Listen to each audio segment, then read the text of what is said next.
지난 시간에는 하나님께서 자신이 쓰시는 사람에게 임무를 맡기시는 방법을 살펴보았었습니다. 여러분 기억나시죠? 여기서 하나님께서 아주 우리가 흔히 생각해 볼 수 있는 그런 방법을 쓰신다는 것을 우리가 확인해 본 적이 있었습니다.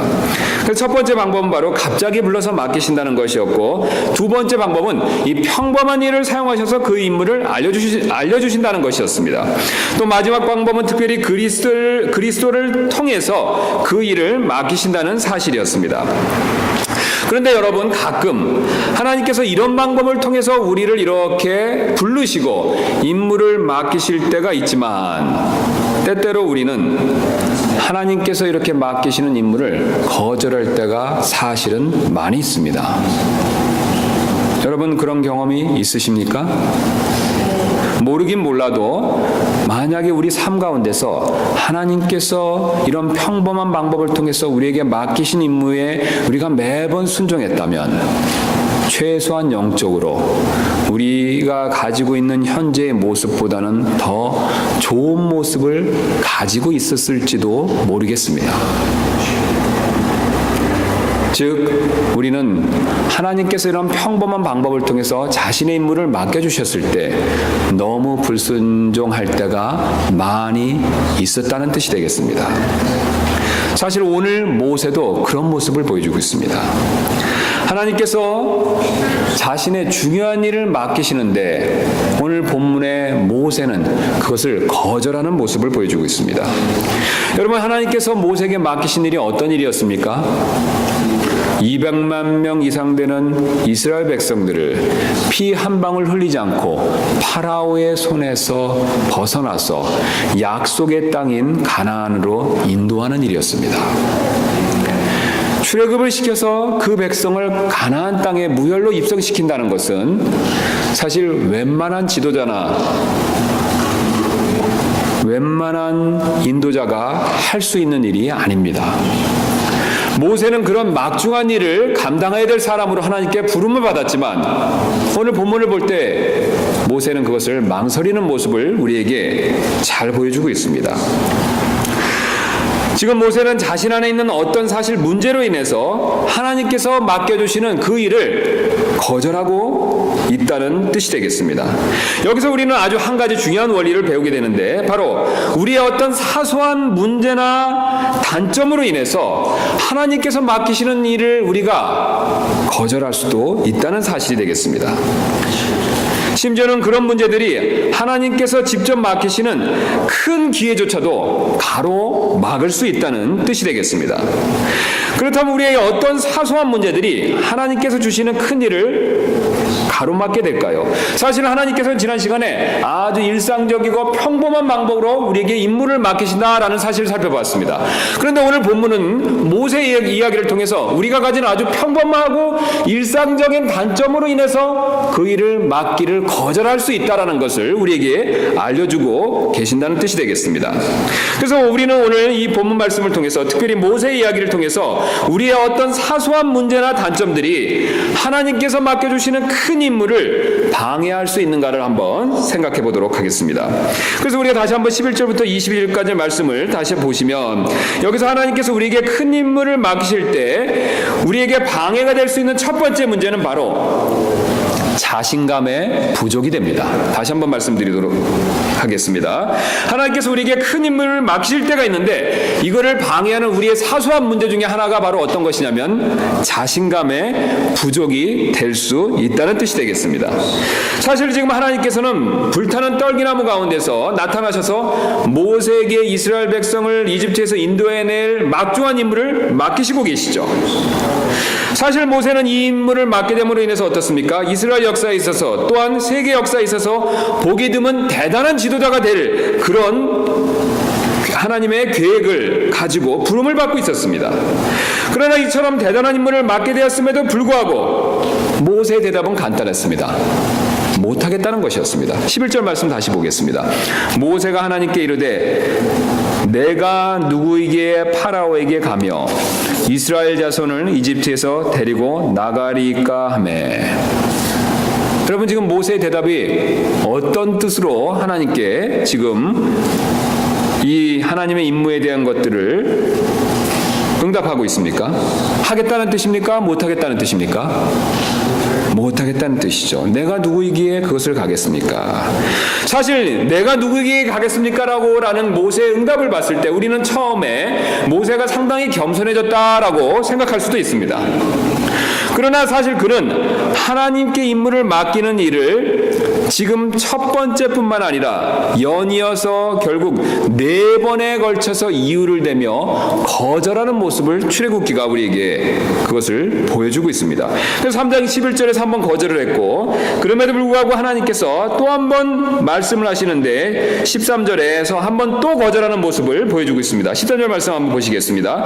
모세가 하나님께 이르되 보소서, 내가 이스라엘 자손에게 가서 그들에게 말하기를 너희 조상들의 하나님께서 나를 너에게 보내셨느니라 하면 그들이 내게 말하기를 그분의 이름이 무엇이냐 하리니 내가 무엇이라 그들에게 말하리까 하매. 여러분 13절 말씀 들어보니까 어떻습니까? 모세가 역시 가겠다는 뜻으로 말씀하고 있습니까? 가지 않겠다는 뜻으로 말씀하고 있습니까? 가지 않겠다는 뜻으로 말씀하고 있죠. 4장 1절에 또 3번째 거절하는 모습을 보여주고 있습니다. 4장 1절입니다. 모세가 응답하여 이르되 그러나 보소서, 그들이 나를 믿지 아니하며 내 음성에 귀를 기울이지 아니하리이다. 그들이 말하기를 주께서 내게 나타나지 아니하셨다 하리이다 하매. 역시 어떻습니까? 못 가겠다라고 거절하고 있는 모습을 보여주고 있습니다. 10절 역시 동일합니다. 모세가 주께 아뢰되 오 내 주여, 나는 말에 능하지 못하나이다. 지금까지도 그러하였고 주께서 주의 종에게 말씀하신 이후에도 그러하오니 나는 말이 느리고 혀가 둔하나이다 하매. 결국 모세의 이런 모습은 겸손이 지나쳐서 자신감의 부족 상태에 빠져 있음을 우리에게 보여주고 있습니다. 사실 겸손과 자신감 부족은 서로 다른 일입니다. 겸손과 자신감 부족은 서로 비슷하게 보이지만 사실 분명한 차이가 있습니다. 여러분, 겸손과 자신감 부족 차이에 있는 가장 큰 차이점이 무엇인지 아십니까? 바로 순종의 여부입니다.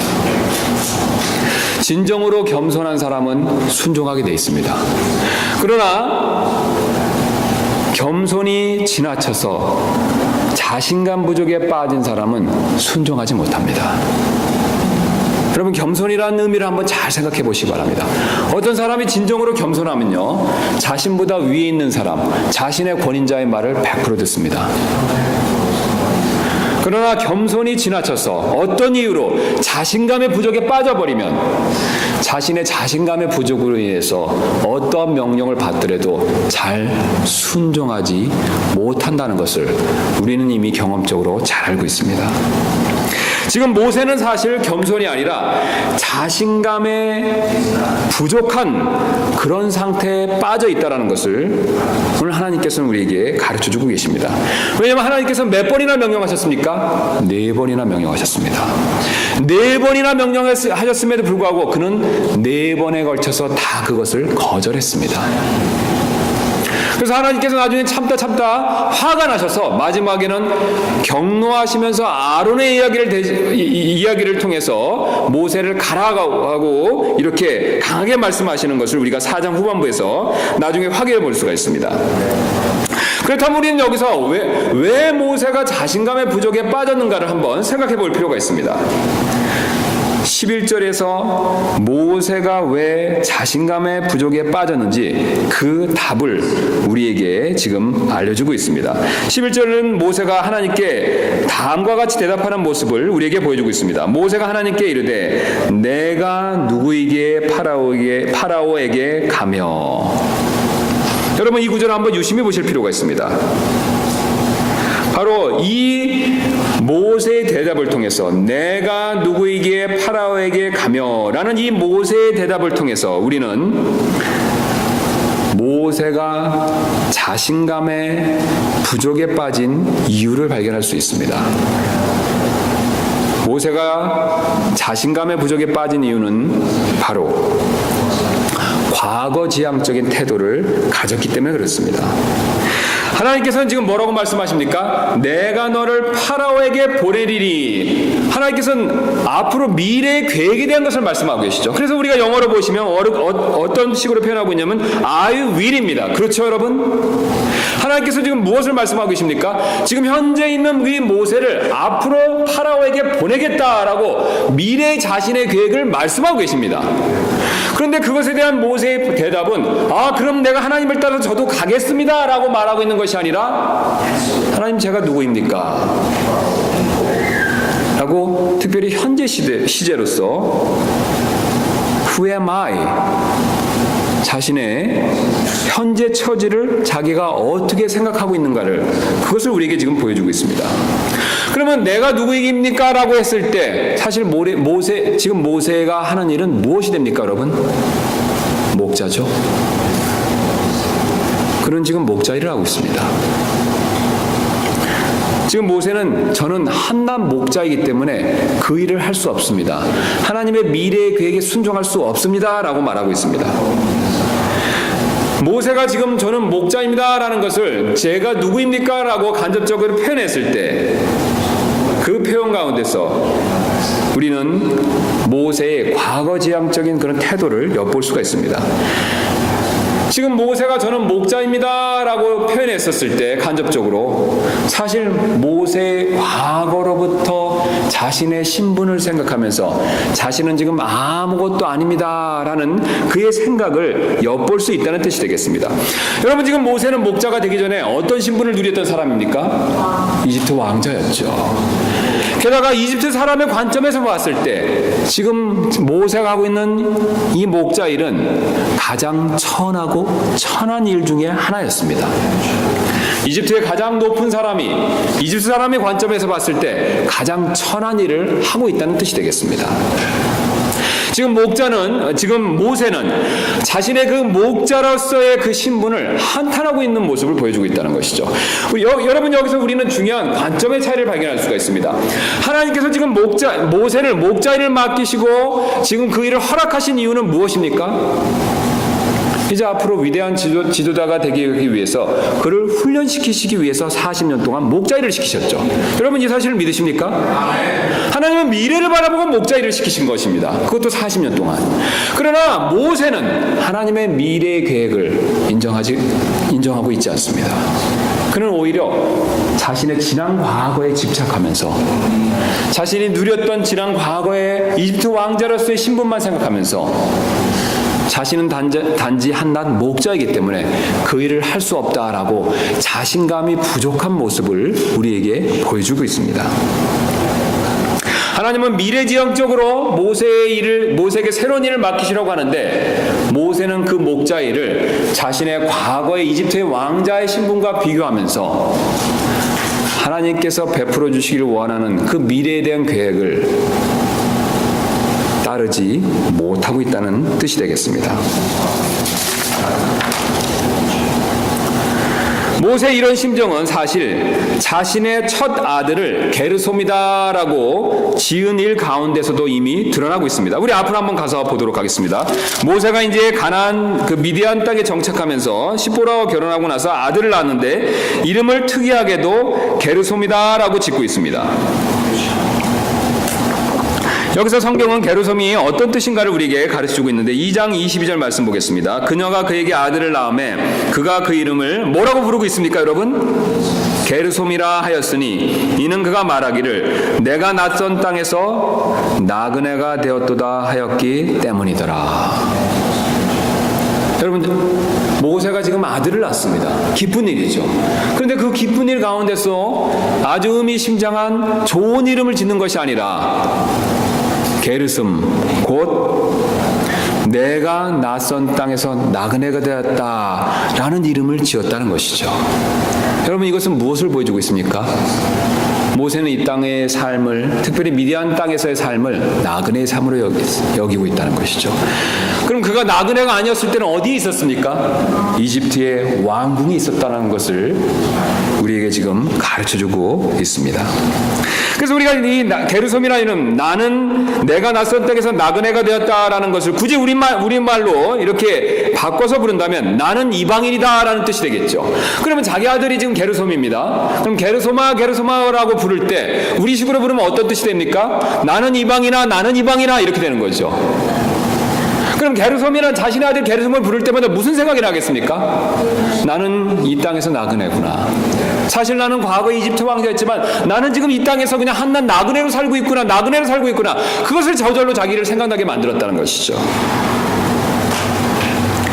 이처럼 모세는 과거지향적인 생각에 사로잡혀 있었기 때문에 그의 마음은 사실 겸손을 지나쳐서 자신감 상실로 치우쳐버린 것입니다. 그래서 그는 내가 누구에게 파라오에게 가며 이스라엘 자손을 이집트에서 데리고 나가리까라고 하나님께 반문했던 것입니다. 그러나 여러분, 하나님께서는 우리에게 반대의 태도를 원하십니다. 여러분, 어떤 태도를 원하시는지 아십니까? 미래지향적인 태도를 원하고 계십니다. 우리 하나님은 사실 그 누구보다도 미래지향적인 분이십니다. 여러분, 이 사실을 믿으십니까? 아주 쉬운 근거로, 우리가 아주 잘 아는 예로 하나님께서 우리의 과거의 죄를 기억하지 않으십니다. 여러분, 이 사실 믿으십니까? 우리가 얼마나 나쁜 죄를 지었던지, 얼마나 심각한 죄인이었던지 하나님께서는 예수 그리스도의 그 보혈을 통해서 우리의 과거의 죄들을 기억지 않으십니다. 그리고 항상 우리 앞에 새로운 계획과 새로운 소망과 새로운 일들을 펼쳐놓으시고 우리에게 새로운 소망을 주십니다. 그래서 성경을 유심히 읽으신 분들은 성경에 새로운 생명, 새로운 삶, 새로운 길, 새로운 창조물, 새로운 영, 새로운 마음, 새로운 언약, 새로운 하늘, 새로운 땅, 새로운 노래, 새로운 예루살렘, 그리고 우리가 지난 주일에 살펴본 것처럼 새로운 잔을 주실 것을 약속하고 계십니다. 이처럼 하나님께서는 미래지향적인 분이십니다.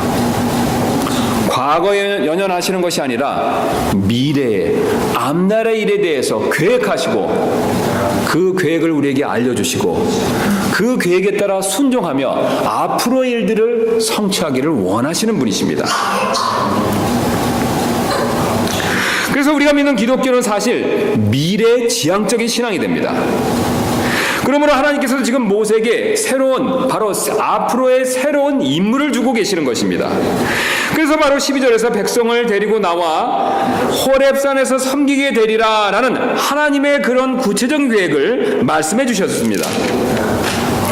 바로 이 과거의 이집트 왕자보다 더 뛰어난 이스라엘의 새로운 지도자의 임무를 주고 계시는 것이죠. 여러분, 사실 모세가 가졌던 과거의 이집트의 왕자로서 했던 일은 무엇입니까? 사람을 살리는 일이 아니라, 물론 그가 사람을 살리기를 원했지만 사람을 죽이는 일을 했습니다. 그러나 지금 하나님께서 앞으로 맡겨주실 이스라엘 백성의 지도자로서의 모세가 할 일은 사람을 살리는 일입니다. 압제와 억압으로부터 200만이 넘는 이스라엘 백성들을 살리는 일, 그런 일을 하나님께서 지금 맡기기를 원하고 계십니다. 또 과거의 이집트 왕자로서 모세는 자신의 힘을 의지했던 사람이었습니다. 그러나 지금 새로운 지도자가 될 모세는 앞으로 하나님의 놀라운 권능을, 그러한 놀라운 권능을 기적을 통해서 발휘할 사람이 됩니다.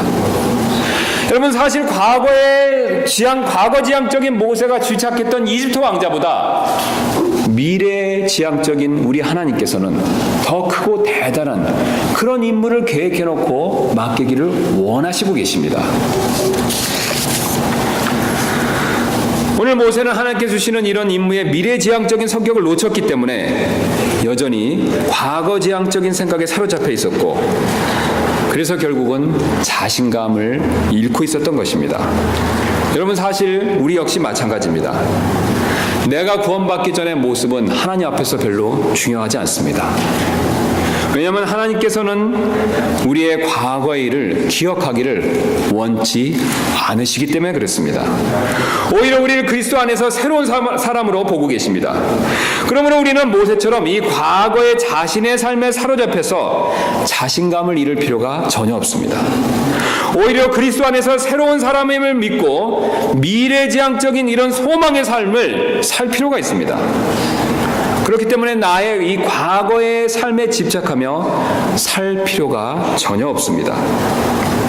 우리가 사실 과거의 은혜를 기억하면서 살 필요는 있지만 항상 과거의 삶에 발이 묶인 과거지향적인 삶을 살아서는 안 된다라고 하나님께서 오늘 우리에게 알려주고 계십니다.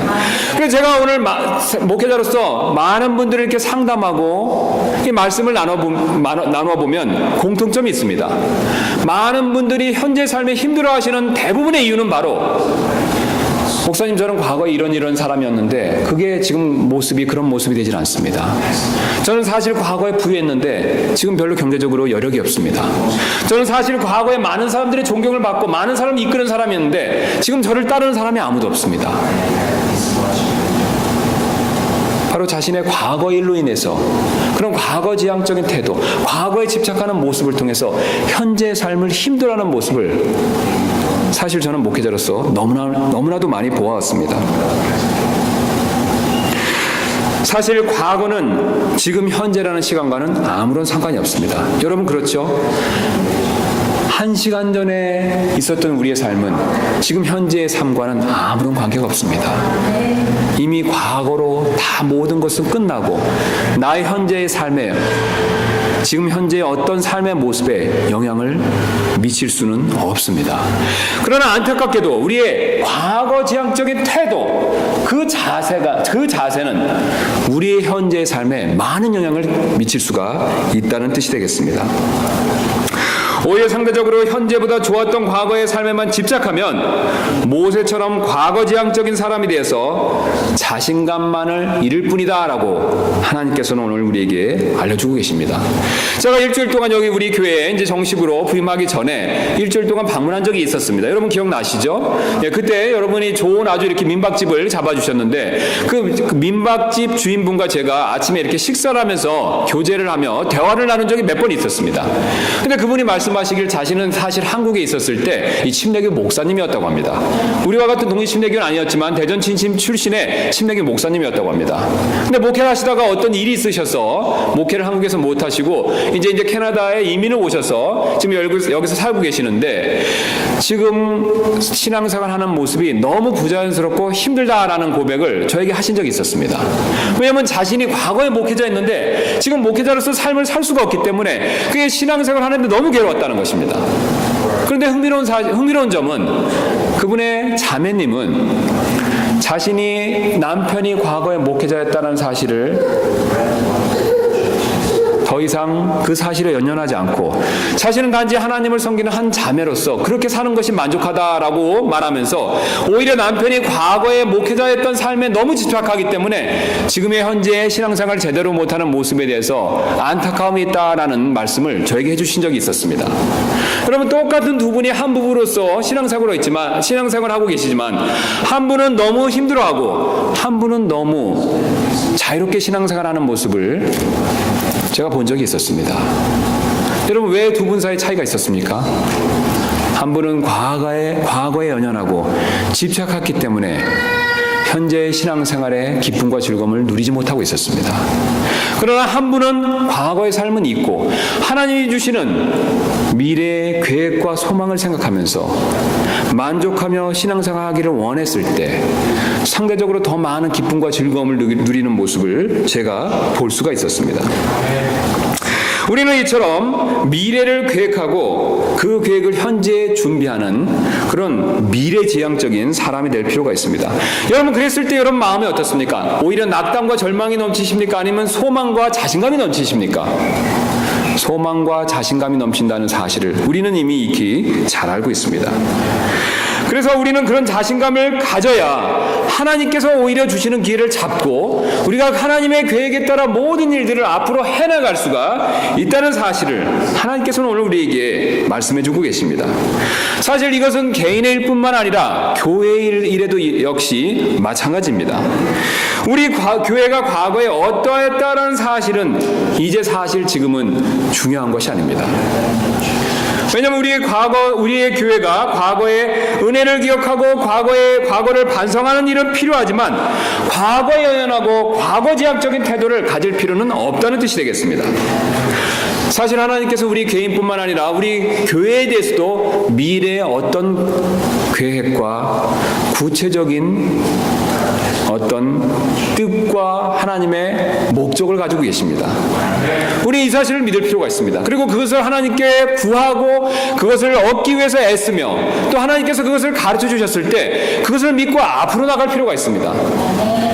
그러나 우리가 과거에 연연한다면 어떻습니까? 우리 교회는 과거에 이런 목사님이 계셨고, 우리는 과거에 이런 형제님이 계셨고, 우리는 과거에 이렇게 많은 성도분들이 모이셨는데 지금은 그런 것이 다 사라졌습니다.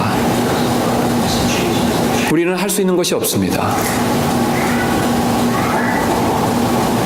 그렇게 생각한다면 사실 우리는 하나님이 우리를 통해서 하실 일에 대해서 오늘 모세처럼 못하겠다라고 불순종할 수도 있다는 사실을 우리는 명심할 필요가 있습니다. 이처럼 하나님께서는 개인뿐만 아니라 교회에 대해서도 하나님의 미래에 대한 계획과 뜻에 순종하며 그것을 따르기를 원하고 계십니다. 이제 우리가 하나님께서 우리에게 큰 임무를 맡기실 때 방해가 될 수 있는 두 번째 문제를 한번 살펴보도록 하겠습니다. 이 두 번째 문제는 바로 하나님에 대한 지식의 부족이 되겠습니다. 지금 하나님께서는 자신감이 부족한 모세에게 자신의 미래의 계획을 말씀하시고 미래지향적인 사람이 될 것을 그에게 권고하고 계시죠. 그러나 여러분이 어떻습니까? 모세는 여전히 하나님께서 주시는 임무를 맡지 못하겠다라고 하면서 하나님의 이름이 무엇입니까? 라고 물어보는 모습을 우리에게 보여주고 있습니다. 그래서 13절 말씀 한번 다시 보도록 하겠습니다. 모세가 하나님께 아뢰되 보소서 내가 이스라엘 자손에게 가서 그들에게 말하기를 너희 조상들의 하나님께서 나를 너에게 보내셨느니라 하면 그들이 내게 말하기를 그분의 이름이 무엇이냐 하리니 내가 무엇이라 그들에게 말하리까 하매. 여러분 어떻습니까? 지금 모세가 못 간다는 이유가 무엇입니까? 하나님의 이름을 몰라서 못 가겠습니다. 하나님의 이름을 물어보면 제가 무엇을 대답해야 되겠습니까? 제가 그것을 알기 전에는 못 가겠습니다 라고 못 가겠다는 이유를 대고 있는 것을 우리가 본문 말씀을 통해서 확인해 볼 수가 있습니다. 즉 하나님의 이름을 모르기 때문에 갈 수 없다라는 뜻이 되겠죠. 그런데 성경에서 이름은 그 사람이 어떤 사람인가를 나타내는 아주 중요한 뜻이 됩니다. 그래서 우리가 아주 쉬운 예로 여러분 야곱이라는 사람의 이름의 뜻이 무엇입니까? 속이는 자죠. 야곱은 속이는 자입니다. 그 야곱이라는 이름을요 우리나라 말로 이해하기 쉽게 지으면 이런 뜻이 됩니다. 거짓말, 속임수, 사기꾼. 야곱이라는 이름을 우리나라 이름식으로 지으면 야곱이라는 이름을 우리식으로 이름을 지으면 사기꾼이나 속임수나 거짓말 이런 식으로 이름을 지게 된다는 뜻이 되겠습니다. 그럼 여러분 어떤 사람이 속임수 처음 봐서 반갑습니다. 제 이름은 사기꾼입니다. 이렇게 이름을 지으면 사람들이 어떻게 생각하겠습니까? 예, 이 사람은 정말 사기꾼인가 보다. 뭔가 문제가 있는 사람이다. 이렇게 생각이 들겠죠. 야곱의 이름이 이러했습니다. 성경에서 이름은 그 사람의 어떠함을 가르쳐주는 아주 중요한 단서가 됩니다. 그래서 사실 지금 모세가 하나님의 이름이 무엇입니까? 라고 물었을 때는 어떤 뜻이냐면 하나님은 당신은 정말 누구십니까? 그런 뜻이 됩니다. 그러므로 모세의 이런 질문은 모세가 하나님의 누구신가 그 하나님에 대한 지식이 부족했기 때문에 하나님의 큰 임무를 제가 맡을 수 없습니다 라는 뜻이 되겠습니다. 사실 모세의 이런 질문은 어느 정도 타당하죠. 왜냐하면 자신에게 큰 임무를 맡기시는 분이 누군지도 모르면서 그 임무를 따라서 하기는 사실 보통 사람에게는 쉬운 일이 아니기 때문에 그렇습니다. 여러분이 만약에 있는데 어떤 분이 오셔서 잘 알지도 못하는 분이 와서 저랑 같이 사업합시다. 그래서 여기 지금 집 팔아서 나랑 같이 여기 사업하기 위해서 투자합시다. 그렇게 제안하면 여러분 어떻습니까? 절대로 안 하시죠? 여러분 왜 안 하십니까? 예, 그 사람이 누구인지를 잘 모르기 때문에 우리는 할 수가 없습니다. 마찬가지로 지금 모세도 하나님이 부르셨지만 그 하나님이 어떤 분인지를 자기가 자신 있게 알 수가 없었기 때문에 즉 하나님에 대한 지식이 부족했기 때문에 할 수 없다라고 말하고 있다는 뜻이 되겠습니다. 여러분 사실 여기서 아주 중요한 원리가 있습니다.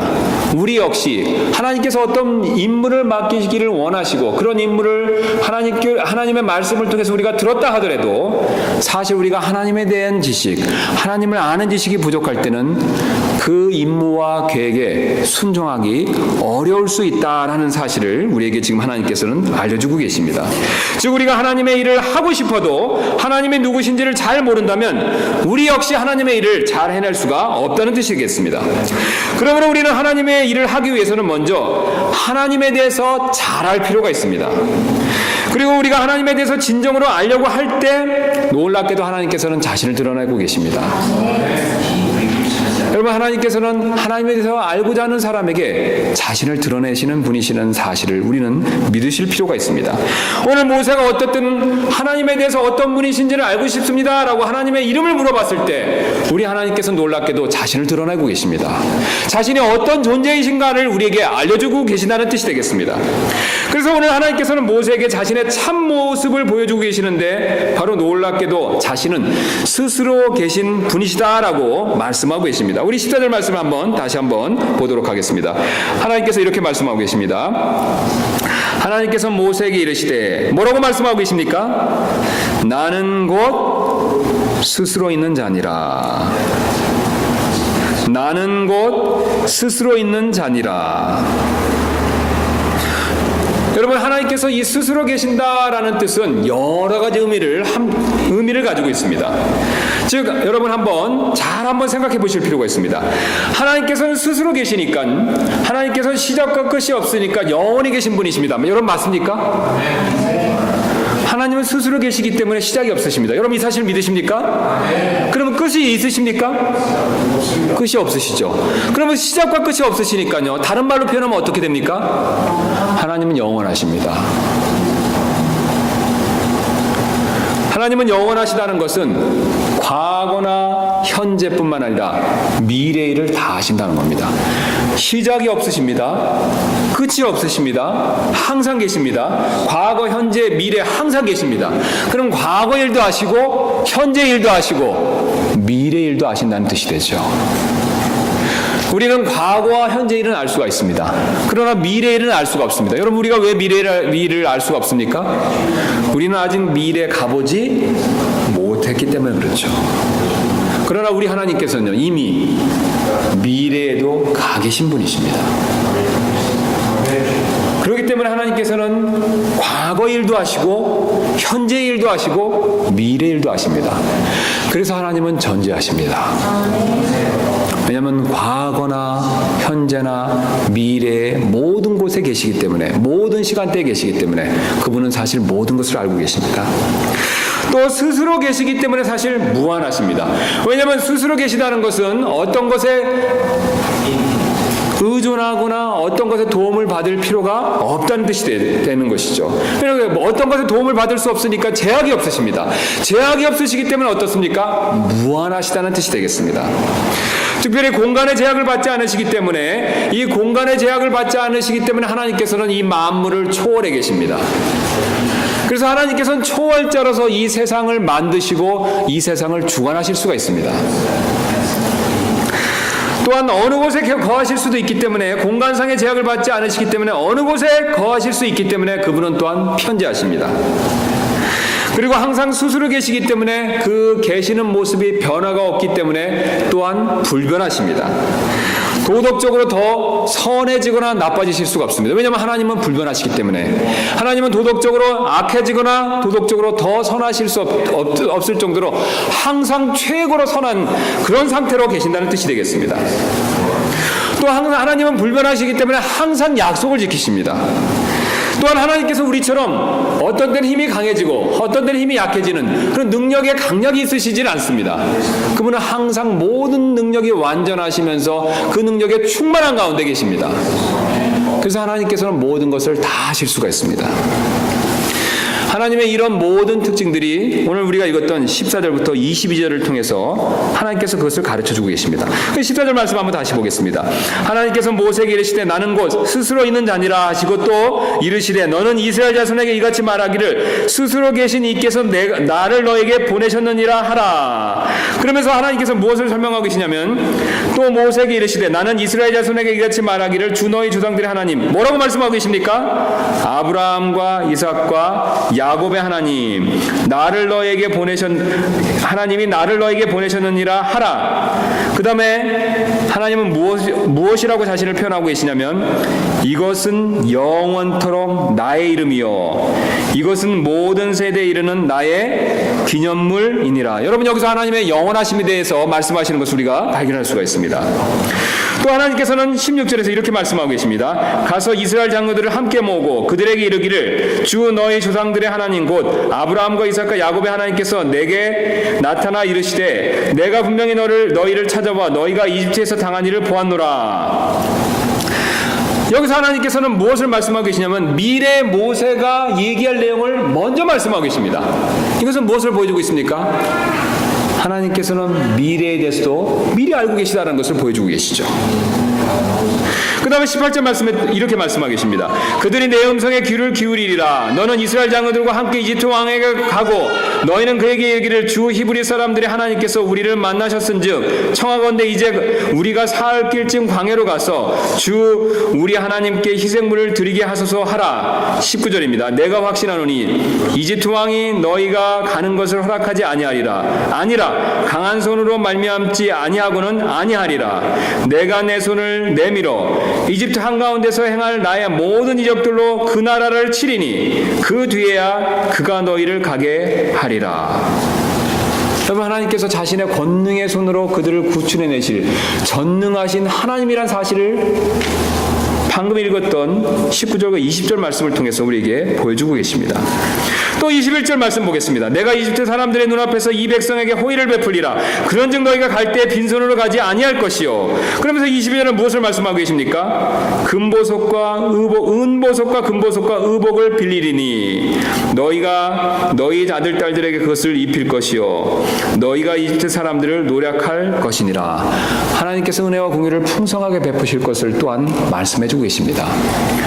여러분, 지금 하나님께서 이렇게 행동하는 그 모든 내용의 출처가 어디에서부터 나오고 있습니까? 하나님의 이름으로부터 나오고 있습니다. 그 하나님의 이름이 무엇입니까? 스스로 계신 자입니다. 스스로 계신 자, 곧 나 여호와가 스스로 있기 때문에 앞으로 일어날 이런 모든 일들을 알고 또 앞으로 파라오가 어떻게 행할 것을 내가 이미 알고 있고 10가지 재앙을 통해서 기적을 통해서 그를 꺾었을 때 너희 모두를 구출해내고 은과 금과 의복을 입혀서 내보내는 일을 할 바로 그 하나님이다라는 사실을 모세에게 알려주고 계십니다. 하나님의 이런 모든 행동은 그분의 이름으로부터 나왔다는 사실을 하나님께서 우리에게 알려주고 계십니다. 여러분, 우리가 믿는 하나님은 놀라우신 분이십니다. 이 세상에 있는 그 어떤 신도 스스로 계신 존재다, 스스로 있는 자다라고 말할 수 있는 그런 신이 없습니다. 오직 우리가 믿고 섬기는 하늘에 계신 우리 아버지만이 스스로 계신 자라고 그렇게 말씀하고 계십니다. 그 스스로 계신 자는 무한하신 분이십니다. 그 스스로 계신 자는 영원하신 분이십니다. 그 스스로 계신 자는 무엇이든지 하실 수 있는 분이십니다. 그 스스로 계신 자는 신실하신 분이십니다. 그리고 그 스스로 계신 자는 우리의 고통에 귀를 기울이시고 우리가 어려울 때, 우리가 도움을 필요로 할 때 우리를 돕는 은혜와 긍휼이 풍성하신 분이십니다. 우리는 이 사실을 믿을 필요가 있습니다. 우리는 이 사실을 알 필요가 있습니다. 우리가 이 사실을 믿고 알았을 때 하나님께서 우리에게 주신 미래 계획에 순종하고 그 계획대로 앞으로 나갈 수 있다라고 하나님께서는 오늘 우리에게 알려주고 계십니다. 여러분, 오늘 우리는 모세와 같은 그런 실수를 범해서는 안 됩니다.